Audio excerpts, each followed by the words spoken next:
Hello friends, എന്തൊക്കെയുണ്ട് വിശേഷം? എല്ലാവരും ജോലി സുഖമായിട്ടിരിക്കുന്നു. കഴിഞ്ഞ് വന്നപ്പോൾ വൈകുന്നേരം ആയപ്പോഴത്തേലും ലേറ്റായി മീൻസ് വേറെ ഒന്നും കൊണ്ടല്ല, മോളുടെ അടുത്ത് പോയിട്ട് വന്നപ്പോഴത്തേക്ക് ലേറ്റായി. 9 മണിയൊക്കെ ആയി വീട്ടിലെത്തിയപ്പോൾ.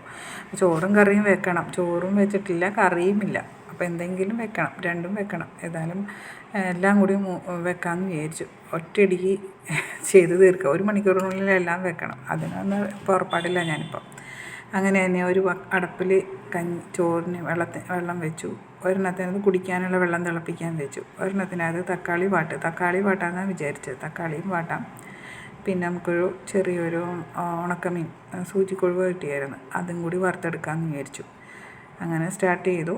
തക്കാളി പിടിന്ന് വേഗം വാട്ടിയെടുത്തു. അത് കഴിഞ്ഞ് സൂചിക്കൊഴുവ വേഗം വറുത്തു. എന്തായാലും 10 മണിക്കുള്ളിൽ ഭക്ഷണം കഴിക്കണ്ടേ? ലേറ്റാവും. ഇപ്പോൾ കുറേ ദിവസമായിട്ട് ലേറ്റായിട്ടാണ് ഭക്ഷണം കഴിക്കണത്. ജോലി കഴിഞ്ഞ് വരുമ്പോൾ താമസിക്കും, അതിൻ്റെ ബുദ്ധിമുട്ടും കാര്യങ്ങളൊക്കെ അങ്ങനെ. പിന്നെ റേഷൻ അരി ആയതുകൊണ്ട് പെട്ടെന്ന് വെന്ത് കിട്ടും. നമ്മൾ ഒന്ന് തിളപ്പിച്ച് ഒരു പ്രാവശ്യം ഒന്ന് രണ്ട് പ്രാവശ്യം ഒന്ന് തിളപ്പിച്ചിട്ട് അതിനകത്ത് തന്നെ ഇറക്കി ആ അടുപ്പിൽ തന്നെ വെച്ചാൽ മതി. മൂടി സ്റ്റവ് ഓഫ് ചെയ്ത് വെച്ച് കഴിഞ്ഞാൽ ഒരു 20 മിനിറ്റ് കൊണ്ട് അത് വെന്ത് കിട്ടും. അപ്പോൾ അതങ്ങനെ ചെയ്തു. പിന്നെ ഉണക്ക സൂചിക്കൊഴുവ ഉണ്ടായതും വേഗം എടുത്ത് വറുത്തു. കറി പെട്ടെന്ന് ആക്കാമെന്ന് വിചാരിച്ചു. നമ്മൾ ജോലിക്ക് പോകുന്ന ആൾക്കാർക്കൊക്കെ അങ്ങനെയല്ലേ പറ്റുള്ളൂ. അല്ലാണ്ട് വീട്ടിലിരിക്കുന്നവർക്ക് നേരത്തെ സാധനങ്ങളൊക്കെ ഉണ്ടാക്കി വെക്കാൻ പറ്റും. നമ്മൾ വരുന്നതിലും ലേറ്റായി വന്നു കഴിഞ്ഞാൽ പിന്നെ ഒന്നും ഒരു രക്ഷയില്ല. പെട്ടെന്ന് ചെയ്തില്ലെങ്കിൽ കാര്യം നടക്കില്ല. അങ്ങനെ അതേ സൂചിക്കൊഴുവ ഫൈനൽ പ്രിപ്പറേഷനായി. അതും വെച്ചു.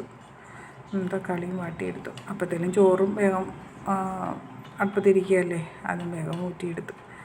അല്ലാതെ രക്ഷയില്ല. ഭക്ഷണം കഴിക്കാമെന്ന് ഓർത്തിരുന്നു. അപ്പോൾ ഫൈനലായി. വേഗം ഞങ്ങൾ ചോറെടുത്ത് വെച്ചു. ചോറും കഴിക്കാൻ തുടങ്ങി. അപ്പോൾ തക്കാളി വാട്ടിയതും ഉണക്ക സൂചിക്കൊഴുവയും കൂടി ഞങ്ങൾ ഭക്ഷണം കഴിച്ചു. ഭക്ഷണം കഴിച്ചപ്പോൾ സമയം നോക്കിയപ്പോൾ എത്രയെന്നായോ 10:20. ഞാൻ അന്ന് കഴിഞ്ഞിട്ട് ഒന്നുകൂടി പോയി ഫ്രഷായിട്ട് വന്നിട്ടാണ് ഭക്ഷണം എടുത്തത്. ഭക്ഷണം എടുത്ത് വന്നപ്പോഴത്തേലും 10:20. Okay, bye.